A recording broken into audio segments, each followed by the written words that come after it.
Êtes-vous un bon négociateur? Parce qu'en matière de rupture conventionnelle, c'est purement de la négociation.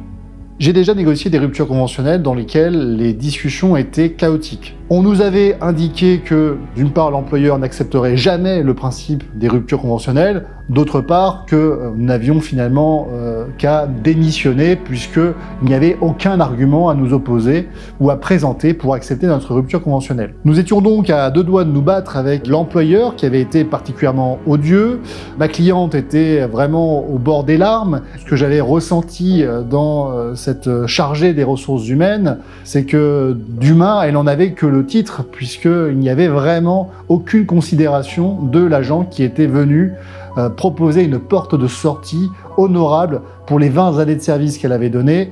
Les négociations ont été douloureuses, ont été difficiles. Pour autant, elle a obtenu une rupture conventionnelle avec plusieurs dizaines de milliers d'euros. Elle ne s'est pas enrichie. C'était les années de dur labeur qu'elle avait donné à son employeur qui étaient ici récompensées et qui lui ont permis de pouvoir partir dignement avec la possibilité de se reconvertir en ayant quelques économies de côté, le temps d'adaptation.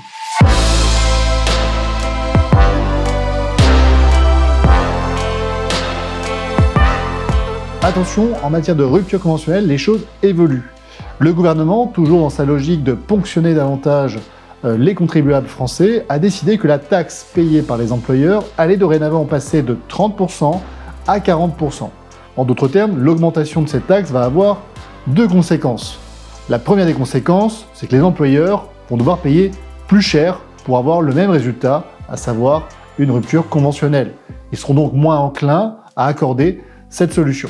Deuxième conséquence, si la rupture conventionnelle est sollicitée par le salarié, alors l'employeur sera encouragé à accorder une somme moindre parce qu'il va payer davantage d'impôts auprès de l'État. On a donc ici un mécanisme de flexibilité du travail qui va se retrouver grippé par cette évolution budgétaire. Cela va encourager les employeurs à utiliser largement et massivement ce mécanisme avant le 31 décembre 2025, c'est-à-dire avant le vote de loi de financement de la sécurité sociale qui pourrait avoir pour conséquence d'augmenter cette taxe à l'encontre des employeurs. Alors l'évolution de la taxation sur les employeurs de l'utilisation d'une rupture conventionnelle ne va pas fondamentalement changer les choses, qu'on se rassure. Par contre, clairement, ça va être un coût supplémentaire pour les employeurs. Ce coût, ils vont avoir deux possibilités pour le répercuter.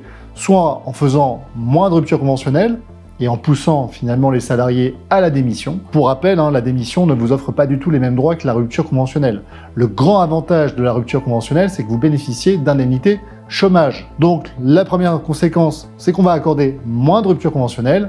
La deuxième conséquence, c'est qu'on va vous accorder une indemnité de rupture conventionnelle moindre, parce que à la fin, l'employeur a un budget qu'il ne pourra pas dépasser.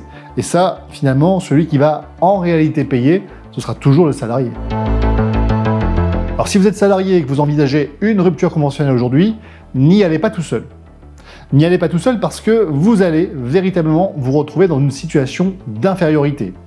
Si vous considérez la relation de travail comme étant une relation équilibrée, c'est que vous n'avez rien compris au principe du capitalisme. Alors n'y allez pas tout seul, il y a deux choses à préparer, à la fois l'entretien, pour laquelle l'avocat est toléré, mais en tout cas jamais obligatoirement imposé pour les salariés. Et la deuxième chose, c'est la négociation, c'est-à-dire la préparation de la stratégie.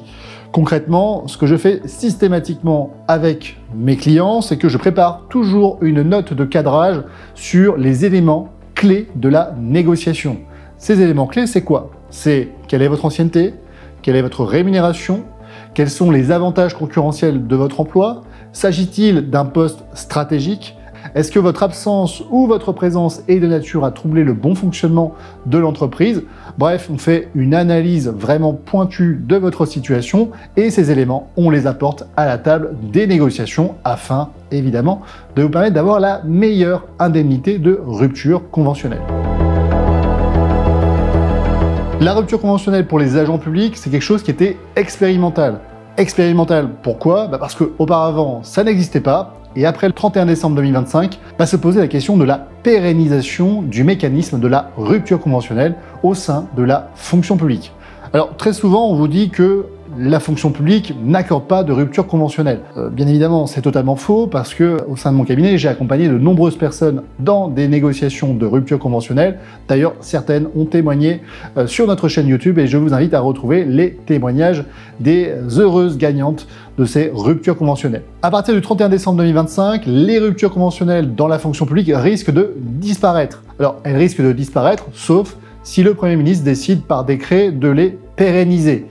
En effet, il faut le rappeler, la rupture conventionnelle dans la fonction publique, initialement, ça n'existe pas. C'est à partir de l'année 2020 qu'on a décidé d'expérimenter pour 5 ans le mécanisme de la rupture conventionnelle. Contrairement aux salariés, il y a deux différences. La première, l'avocat peut être présent.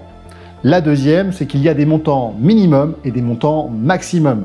Ici, la négociation est toujours intéressante, évidemment, mais les marges sont beaucoup moins importantes. Ici encore, l'agent public n'est pas dans une situation d'égalité avec son employeur qui est une administration. Et donc, plus qu'important, de préparer la stratégie et d'être bien accompagné pour pouvoir négocier. Pour obtenir une rupture conventionnelle dans la fonction publique, il y a 3 situations extrêmement intéressantes à invoquer. Première des situations, un changement de situation personnelle. Vous êtes marié et votre conjoint déménage. Vous avez donc besoin de le suivre. C'est un motif légitime pour obtenir une rupture conventionnelle et très souvent, l'administration accepte le principe d'une rupture conventionnelle sur ce fondement. Deuxième argument, vous êtes dans une situation d'arrêt maladie et votre condition de santé ne vous permet pas un retour à meilleure fortune dans un délai raisonnable. Dans ces conditions, on se retrouve avec une administration qui a un agent inemployable et évidemment, la rupture conventionnelle peut représenter une sortie pour l'agent et son administration. La troisième solution, c'est lorsque vous avez un projet de reconversion professionnelle. Cet argument est souvent très bien accueilli par les administrations parce que dans la fonction publique, c'est l'employeur qui paye l'indemnité chômage de l'agent qui bénéficie de la rupture conventionnelle. Mettre en avant le fait que vous avez déjà un projet professionnel qui est largement abouti et qui va vous permettre de vous reconvertir, c'est un argument massu qui peut être invoqué et qui est largement accepté par les administrations pour accorder des ruptures conventionnelles. On ne vient pas sans moyen de pression à la table des négociations. En matière de rupture conventionnelle, il faut avoir quand même quelques grains à se mettre sous la dent. À défaut, il n'y a aucune négociation à pouvoir envisager. La négociation, c'est à la fois un effet psychologique, mais c'est également une situation pratico-pratique. Pour négocier, il faut avoir des choses à concéder. Sans concession réciproque, il n'y a pas de négociation. Et pour négocier, quoi de mieux que de faire appel à un avocat pour être bien équipé.